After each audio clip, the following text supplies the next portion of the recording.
Good afternoon and welcome to Bruin Career Insights, Mindfulness for Career Success. I'm Angela Scales, Senior Director of Bruin Connections and Alumni Career Programs here at UCLA.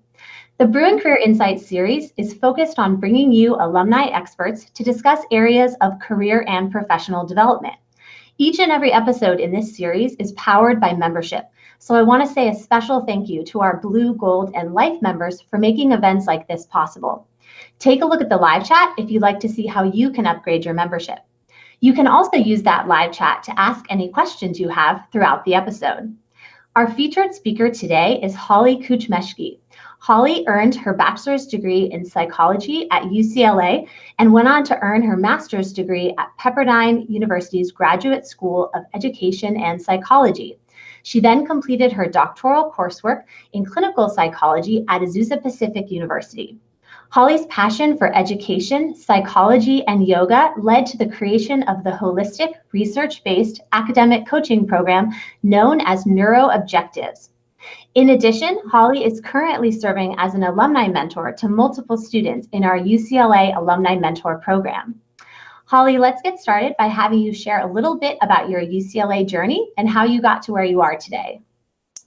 Thank you so much for that lovely introduction, Angela. I really appreciate it. It's so such a privilege to be able to do this. So a little bit about my background. You already kind of gave them the gist of my academic, education and all of that. But I did want to just mention that psychology was always something that I was really interested in. And when I was younger, I was a tutor from 15 to 25.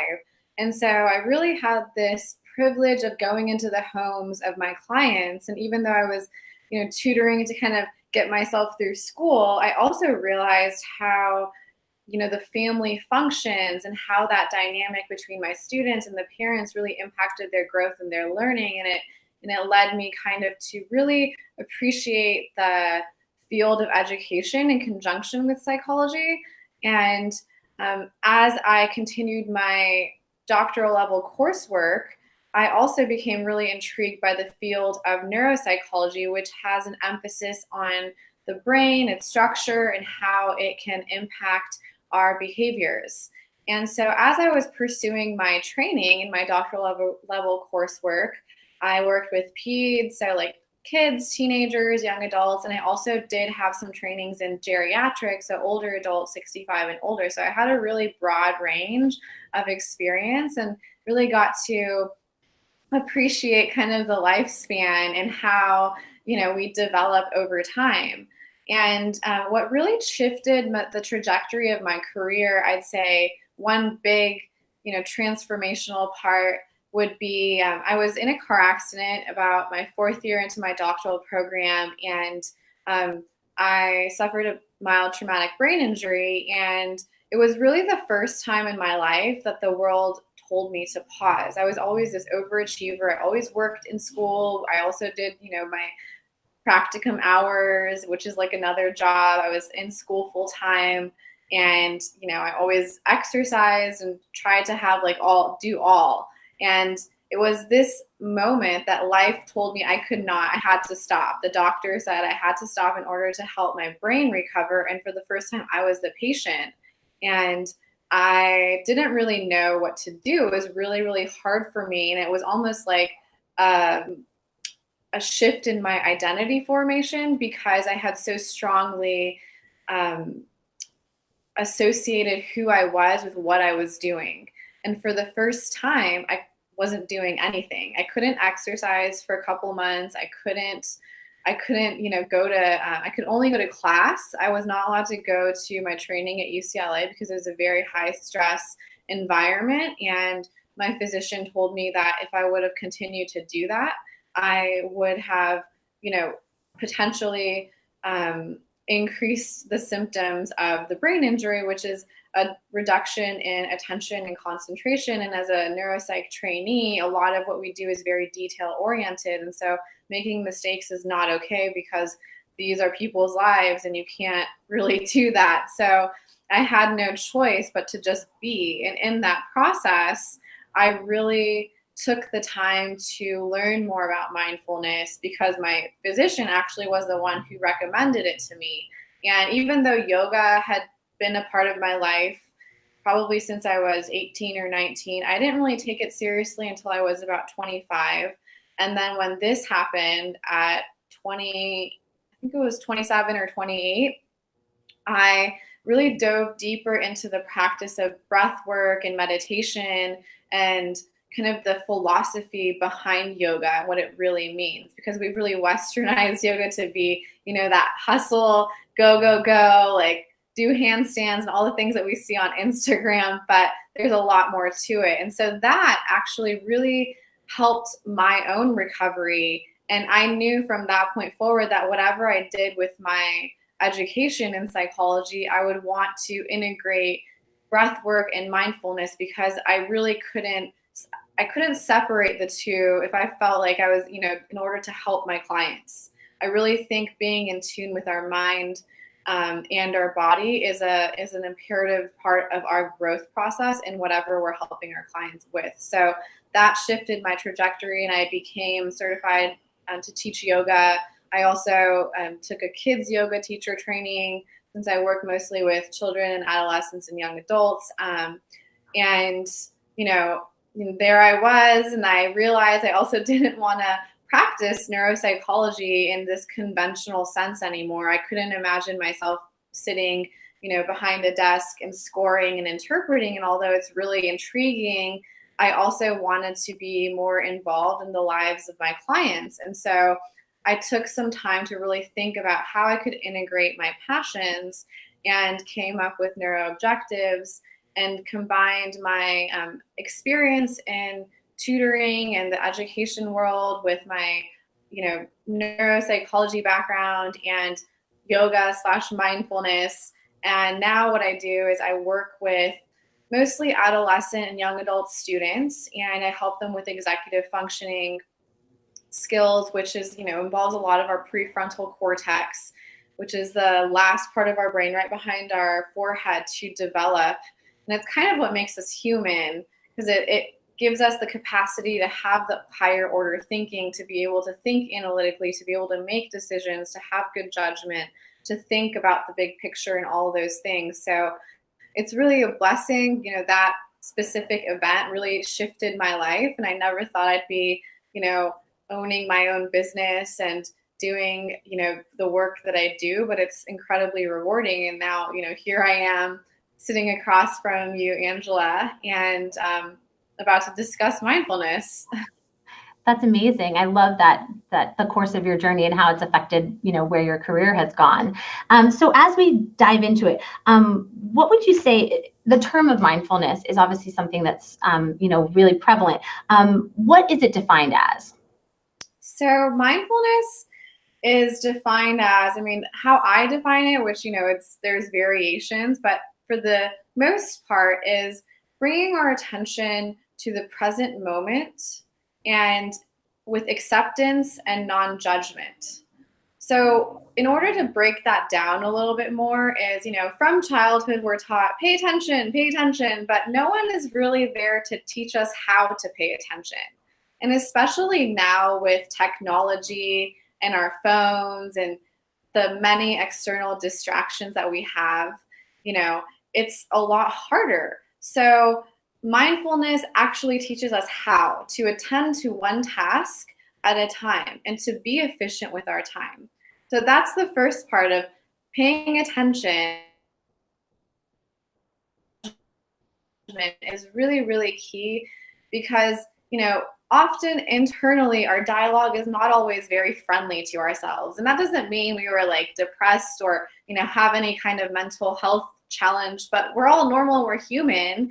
And at one point or another, we've said, oh, I'm not good enough, or I can't do that. Like, that's out of my league. Or, maybe like maybe some of us were bullied, and, we have this negative self-talk. And so whatever the case may be, it helps us accept the thoughts and just let them go at the same time, and not judge them, and recognizing that we don't have to invite those thoughts into our lives, and we have the capacity to shift them.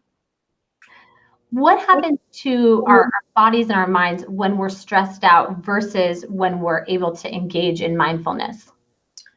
So, in order to answer that question, I'd like to ask you and the audience to, do this little exercise with me because I really think it helps us understand that more. So, what I'm going to ask you to do is go ahead and just wherever you are, whether you're sitting or, at work, it's maybe a little bit weird, but go ahead and clench your fists and maybe like squeeze your body, and if you feel comfortable, close your eyes. And if you don't feel comfortable closing your eyes, you can just gaze at a neutral point in front of you, so a non-moving point. And I want you to think about, just bring your attention to what's going on in your mind, what's going on in your body. Do you notice any sensations arising in your body? What is your heart rate like? Is it rapid? Is it slow? Is your breath shallow? Is it erratic? Just notice any emotions that arise. And then you can go ahead and release that clenching of the palms and just make note of that.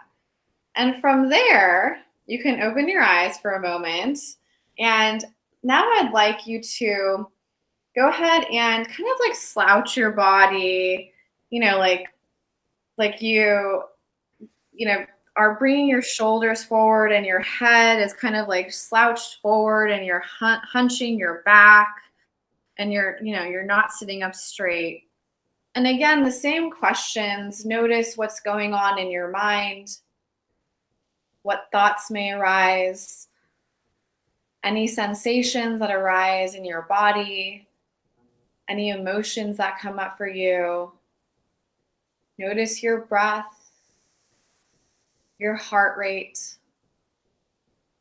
Just take a moment and notice. And again, make note of those observations. And you can blink your eyes open.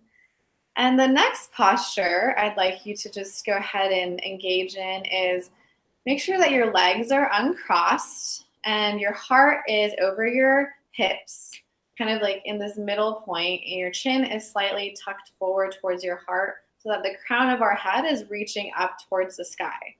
The most important part of this is bringing our palms to face up, and the backs of our hands, you can place it just, on your knees, on your legs, and just let yourself be. And you can close your eyes again.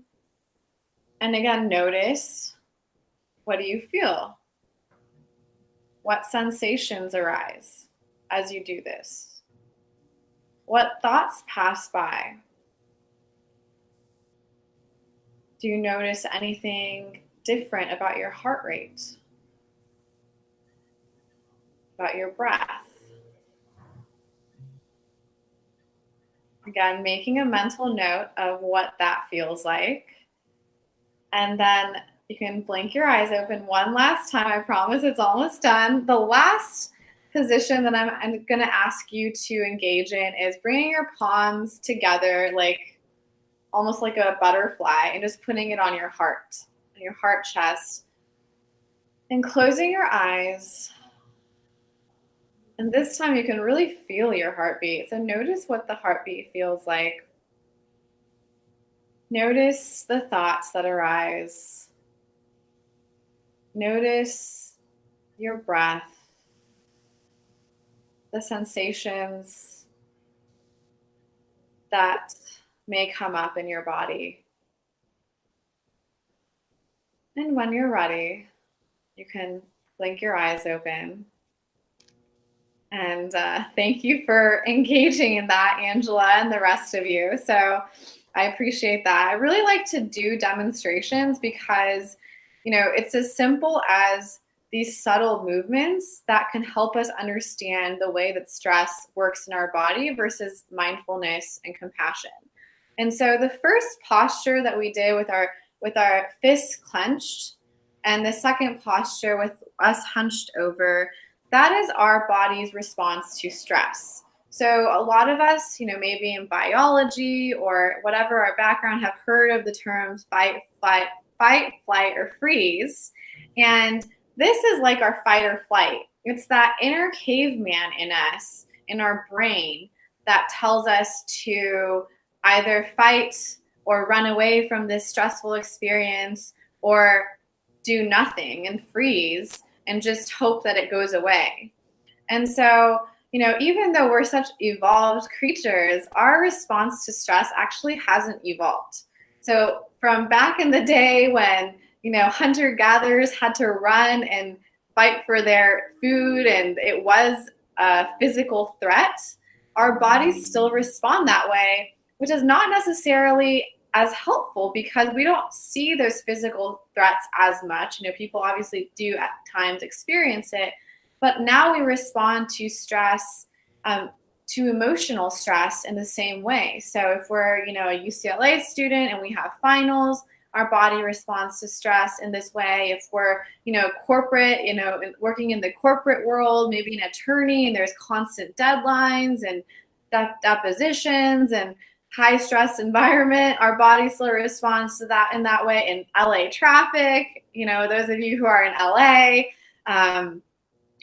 spilling our coffee, which I did earlier, these are things that causes stress. It could be something very simple or something very intense, like finals are a big deal for us when we're in school.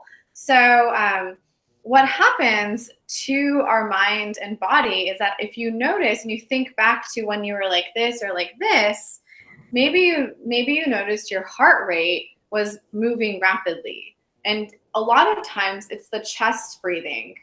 So we breathe through our chest when we're in panic mode. If you notice you're panicking like that is us getting stressed out from our physiological place. And our breath is not very rhythmic in that space. And the part of our brain, that caveman part of our brain that initiates that whole stress cycle response, is called the amygdala. And so that becomes really active. And then what happens is the prefrontal cortex, the part of our brain that I spoke about earlier, actually shuts off. So we can't think clearly, we can't make proper decisions. And if you think about like times when you're stressed out, things don't really work out very well because we don't have that, like, the part of our brain that we need access to is almost shut down. Whereas the last two postures that I had you all engage in, where our palms were open and face up, that is like this mindfulness posture, this place of acceptance and being present. And, when I do that personally, I feel open. I feel a sense of calm. It's an alertness, but calmness at the same time. And you'll notice that your breath, the pace of your breath, is more steady and, kind of at ease. And if, you're really calm, then you'll be breathing through your diaphragm or your belly as opposed to just your chest. And the last one, where our palms are over our hearts, is this posture of compassion. And mindfulness and compassion really go hand in hand, because compassion, a lot of it is self-love, and mindfulness is being okay with showing ourselves that sense of compassion so that we can learn to respond to stress differently. So how can mindfulness help us perceive stress differently? That's a really great question, and something that I love discussing with my clients, because a lot of them don't really buy into mindfulness. Like, oh, and so I do help them understand that, the amazing research that has gone on probably for the last decade and a half with regards to neuroplasticity and our brain's capacity to change as a result of our actions and our thoughts is really how we can shift our response to stress. So, we can either teach ourselves to respond to stress by more stress, or we can break that pattern, that cycle of stress response, by engaging in mindful activities and mindful practices, and over time shift our perception of stress to really just okay, I noticed this thing happening, and now I can actually disengage from that like stressful response or reaction, I should say, and learn how to respond in a way that is going to benefit me. So over time, research has demonstrated, Dr. Sarah Lazar, who's a neuroscientist at Harvard and does a lot of research with regards to yoga and meditation, mindfulness practices, for example, has demonstrated that individuals who engaged in mindfulness practices over 8 weeks show that the amygdala, which is the part of their brain that activates the stress response, it shrinks. Like, how amazing is that? That the part that is causing us to respond to stress actually gets smaller, and our prefrontal cortex gets larger. And another part of our brain called the insular cortex, which is in charge of our visceral responses like heart rate, breathing, those things, and additionally in our compassion, our emotion regulation also grows. So our brain structure actually grows so that the way that we function in the world shifts. So it's really, really powerful. And a lot of times when I present that information to my clients, that's when they're like intrigued, like, wow, I can actually change the structure of my brain by doing this, taking a few minutes out of my day and engaging in mindfulness. So, it takes practice, but we can shift our perception of stress and how we respond.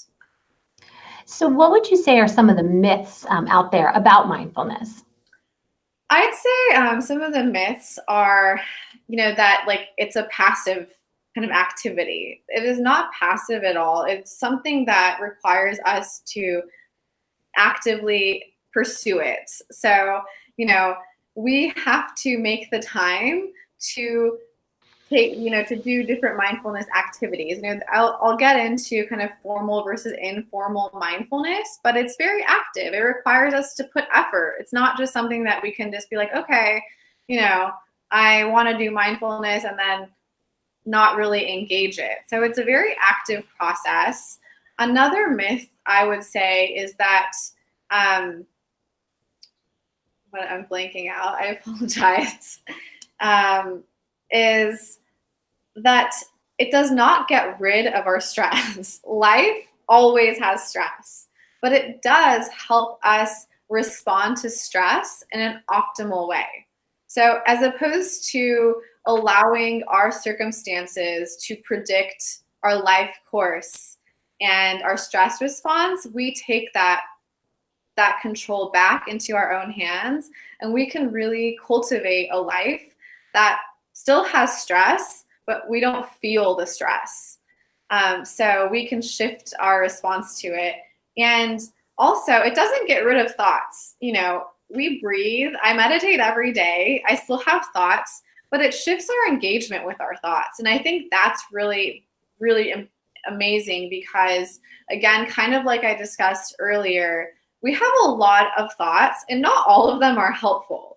And if we can recognize, oh, that's just whatever, let that thought go because it's not serving me, versus, okay, I'm thinking I can do this and give that thought more attention, over time, we can actually increase our positive self-talk and the thoughts that do help us excel in life versus those that are just not helping us. So those are a few myths that I think, mindfulness, this word is so popular that presents itself. Well, in doing some research for this episode, one of the quotes that came up was, mindfulness isn't difficult or easy. Remembering to be mindful is difficult. What does that mean to you? So I think that, just like any other routine in life or anything that we find valuable, mindfulness takes, again, it's something that we need to make time for, that especially at the beginning when we're building a mindfulness practice. It's something that we need to make the time and the space to pursue. And like for me, for example, I'm someone who really likes lists. And if I have something on my list, I will make sure I get it done. And I even sometimes have to put in like the exact time that I'm going to do, my morning meditation.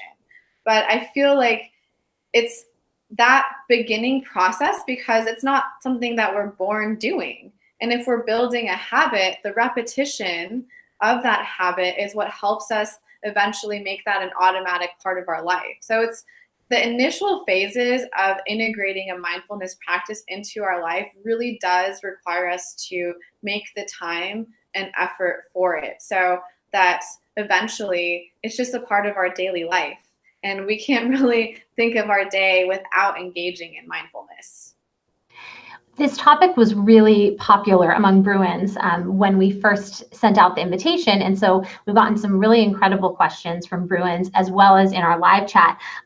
One of the questions that we got came from Lawrence, and he said, concentration is harder and harder in these always on and connected careers. Do you have any tips?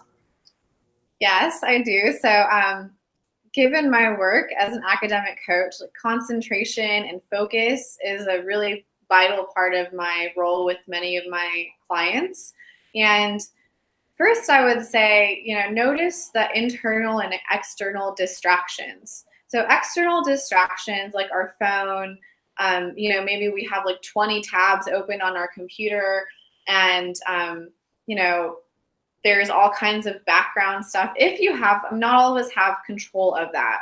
However, with our phone, for example, we all have the capacity to put it on do not disturb. So that's one thing I would recommend is always be in tune with what kind of external distractions can you eliminate. And then the internal distractions are like the thoughts that won't let us focus on the task that we're doing. Like, oh my God, I have to go get my nails done after this. And then I have to go feed my dog. And then I have to go walk my dog. Like that nonstop chatter that's in our mind. And so one thing that you can do for the internal dialogue is one thing that I just did with one of my clients is I said, before you start your work, take 2 minutes and just write down all of that internal chatter that's going on. And that way you're not feeling like you have to like remember that stuff and you're going to be afraid to like forget it, and you have it on a piece of paper. So after you do your task, you can go back to all those things that like were causing you to be distracted.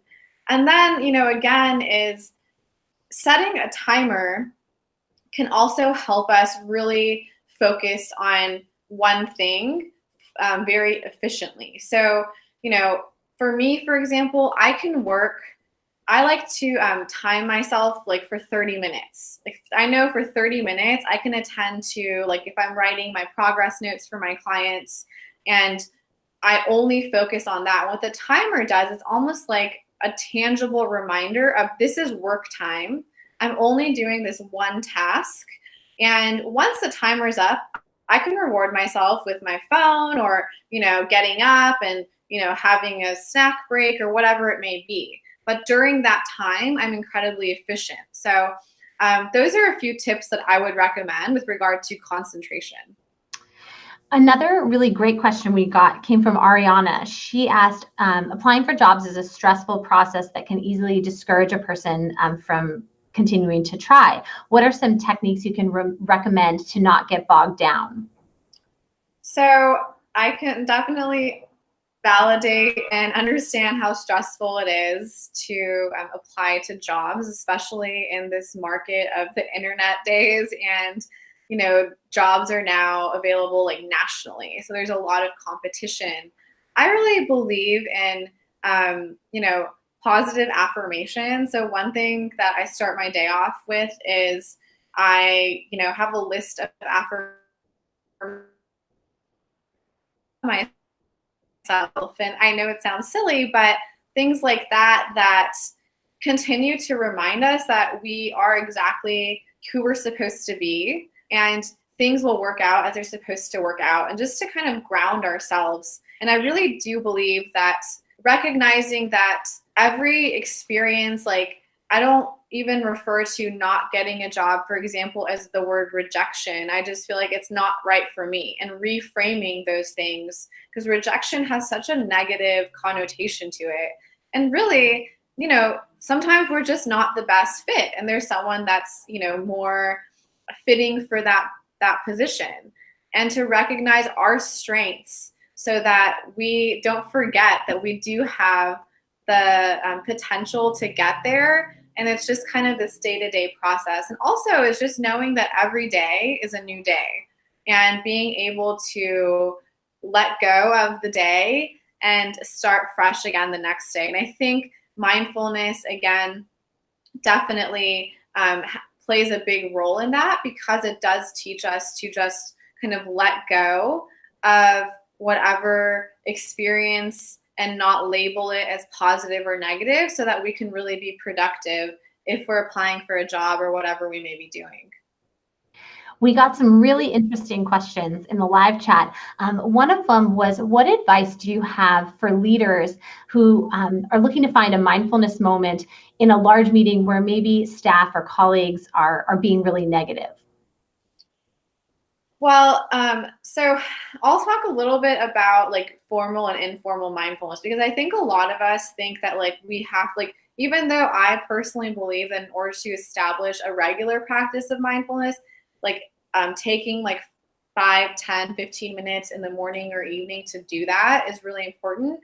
Mindfulness, the beauty of it is that you can do it anywhere in a staff meeting. If you are an executive or a leader, is you could, for example, use your senses to be mindful. And what I mean by that is you can focus on the sounds, not judging them, but focusing on maybe the tones of people's voices, or maybe there's music in the background, and just noticing what sounds do I hear, near me? What sounds do I hear far away from me? Maybe, you are in LA and there's fire trucks going by, and maybe you notice that. So that's one form of mindfulness. Or if you're in a staff meeting and there's food, a lot of times there's food for us, or coffee or snacks, is eating mindfully, which I really, really love, because it can, first of all, help us become more aware of when we're done eating, when we're like full.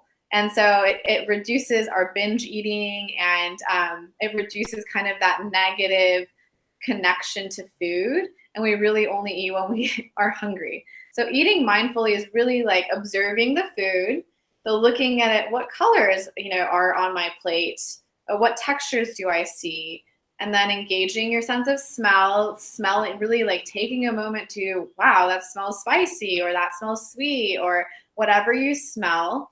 Maybe even if it's like crackers and you're biting into the crackers, is listening to the sound that the crackers are making. So it's literally engaging all of your senses, your sense of taste, touch, sound, sight, smell, and really engaging with the process of eating. Like, even a lot of us just, we're eating and we're doing our work at the same time, and we're not really in tune when we're like putting food in our mouth. So we eat a lot more, and then afterwards, like, oh my God, I'm so stuffed, because we're not in tune with what we're eating. So that's another example of how you can engage mindfulness in like a staff meeting, and even just diaphragmatic breathing. So learning to breathe from your belly, taking a big breath in through your nose and exhale through your mouth, and then feeling your belly button reach towards your spine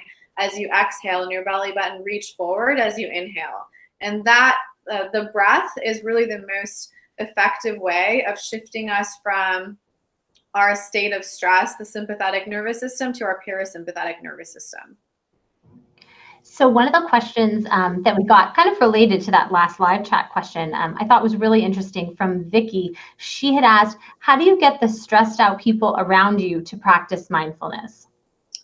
So this is a very interesting question. I wish we could get all of the people that probably need mindfulness more to do it, but really we only have control over ourselves, right? And I am a big believer in practicing what I preach.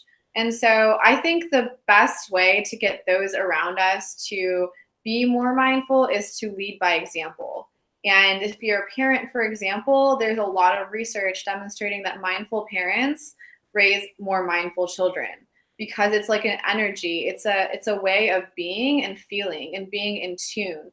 And I think when we respond calmly to very weird circumstances, it's very new for a lot of people. Like, why isn't she you know, why isn't she going crazy? Like, I was a few months ago, someone rear-ended me, and it was unfortunate, but we were all fine. And instead of, I probably like 8 years ago when I was in my early 20s, I would have like cried and freaked out and oh no and all these things.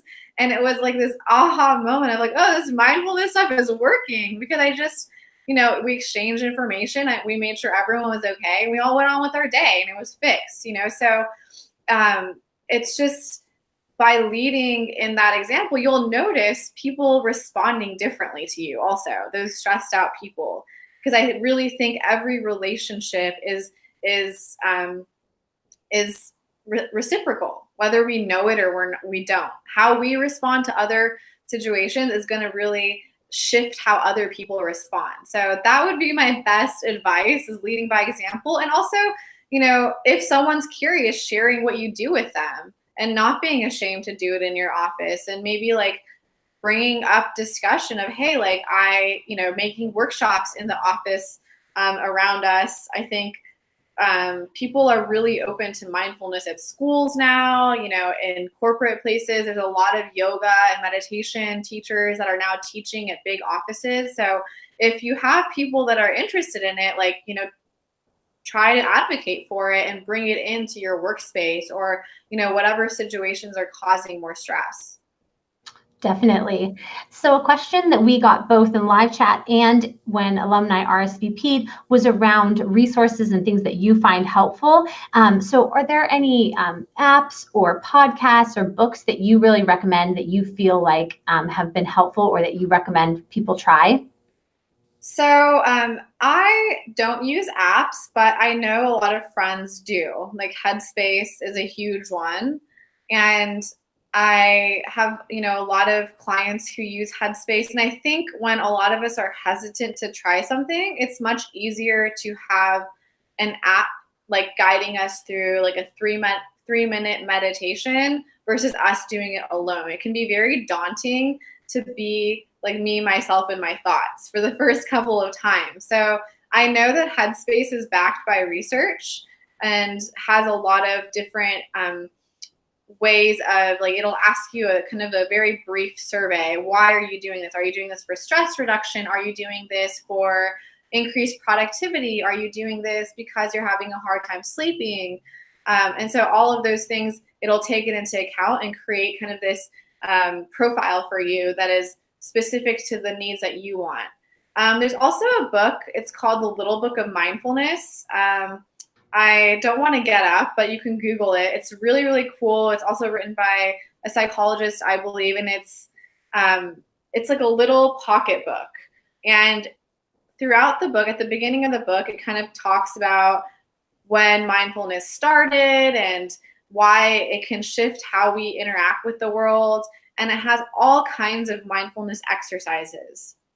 So that's a really cool book. I also really believe in writing and the power of writing and how it can shift the way that we perceive things, and also kind of and related to mindfulness is like a gratitude journal. So being present oriented, as mindfulness defines itself to be, for me, recognizing the things today that happen that I could be grateful for really shifts my perception of things and helps me stay optimistic and look at the bright side of things. And actually, there's a lot of research that shows that by engaging in a gratitude practice for 3 things from that day, specific that happened that day, can shift the way that you think, so that you're actually more optimistic in your thoughts versus pessimistic. So, having a journal in mind. And I really love, like I said, Sarah Lazar is, I believe it's Lazar. She has a lot of research. I think she also has a few TED Talks that you could check out that I really love.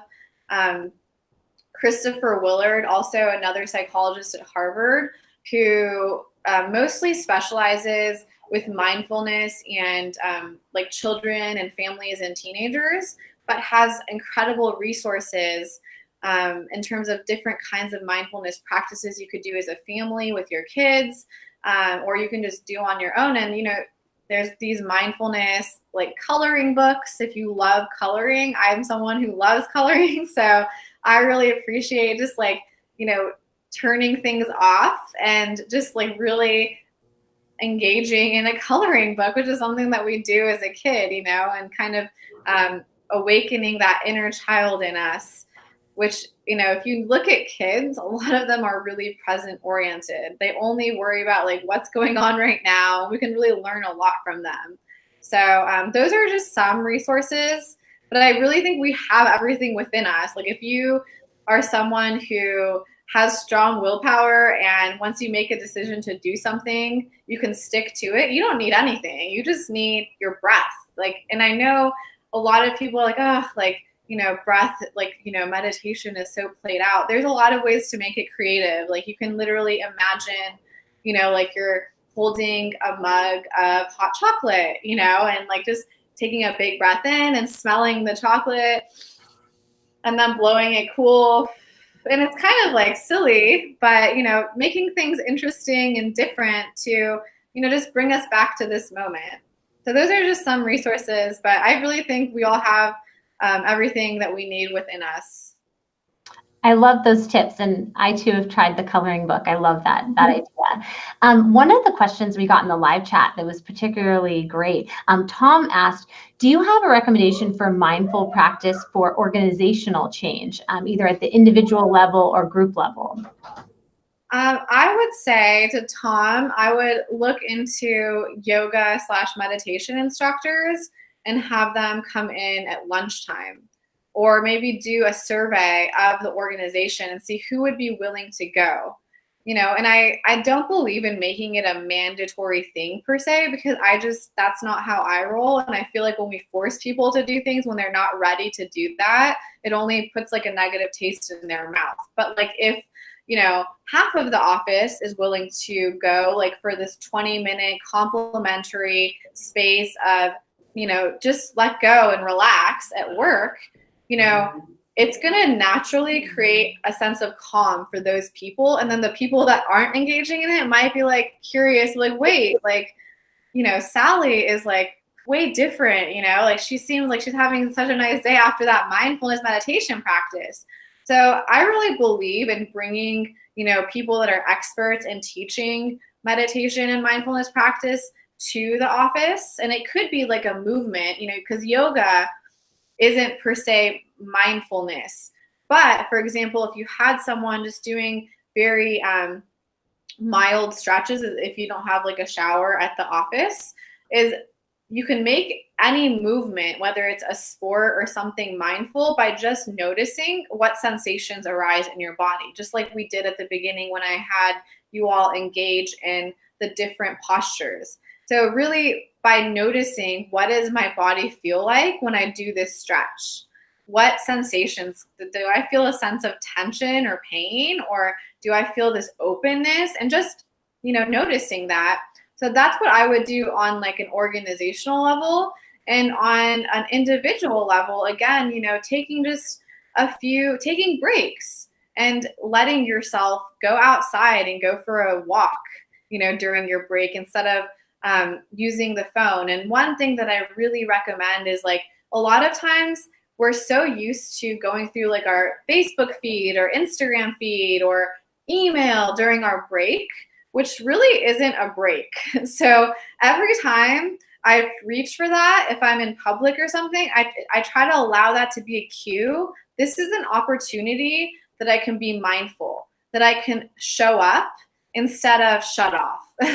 And, we do that probably like 10, 15 times. I mean, I would, even invite all of the audience to look at their phone usage, because, the phones give us that information, and see how long are you spending on these apps. And, when you say that you don't have time, maybe spending 10 less minutes on one of those apps can really shift the way that your day goes and, really the rest of your life. Guilty as charged on that one. I'm going to work on that. So before we wrap up, if those watching are thinking about mindfulness and how they can implement what you've talked about today, what's maybe one or two tangible things that you could tell them to try today or tomorrow to really start them on this journey? I think I did mention the breath. So I just really briefly, what I'll do is I'll just give a couple tips on the breathing. So if you're sitting, find a comfortable space to sit and have your heart right above your hips, your shoulders, check in with your shoulders, make sure that they're relaxed and your shoulder blades are kind of down your back, and then a slight tuck of your chin towards your heart so that you're really elongated and lengthened and open. And so once you're in this like kind of open posture, then palms face up like we had. And just first, before you change the rhythm of your breath, notice again, where are you before you start breathing? Are you like super anxious?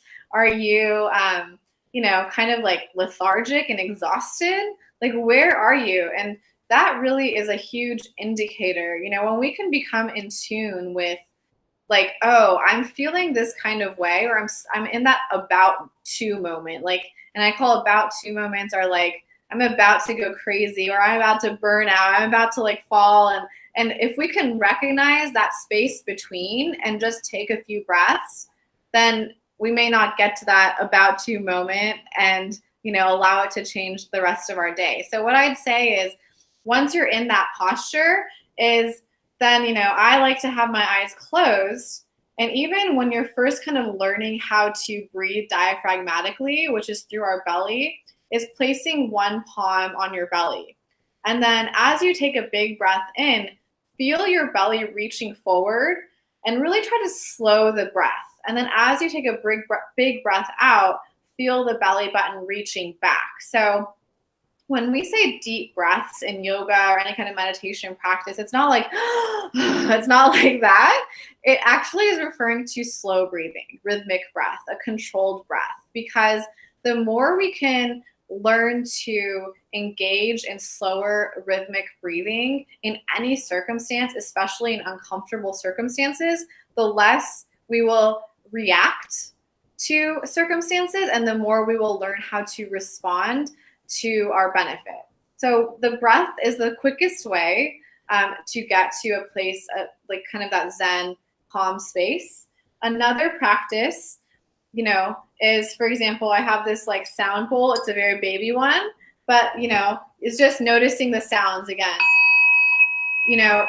Just taking a moment and really becoming in tune with like the sound. And if you Google on YouTube or search on YouTube, like sound bowl, you can come up with all kinds of videos, and it has like the various kinds of bowl sounds, and really listen to the depth of the sound, how like long the sound goes. And I think sound is an easy way to be mindful because it's less like, I feel like it's less challenging. It's something more tangible. It's easy to hear like the sound of something versus maybe like sitting still with our breath, but also becoming more in tune with the sounds that we hear. And again, mindful walking or eating. So mindful walking is like noticing the, how gravity's pull, like how it feels for us to literally step our heel and then the ball mound of our foot and then the other foot. Like, are we walking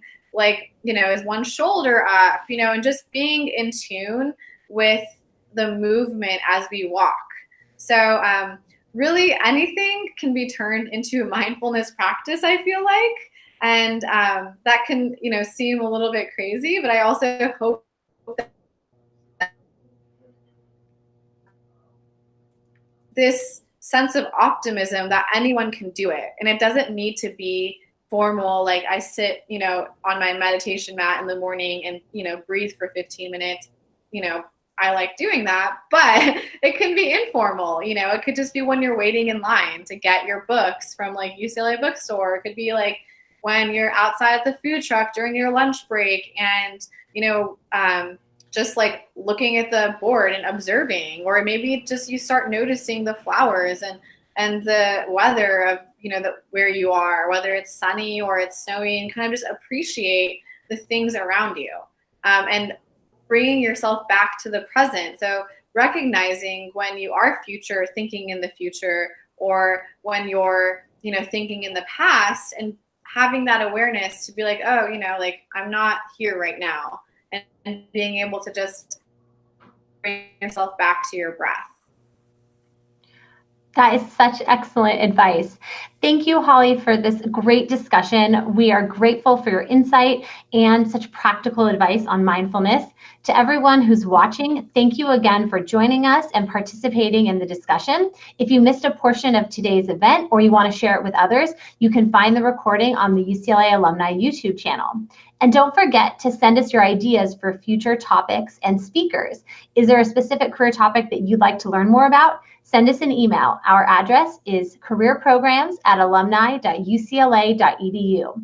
Once again, thank you to our Blue, Gold, and Life members for making events like this possible. We'll see you again for our next episode in the Bruin Career Insights series on May 29th, featuring Scott Sakamoto, production supervisor at Walt Disney Animation Studios. Have a great rest of your day, and go Bruins!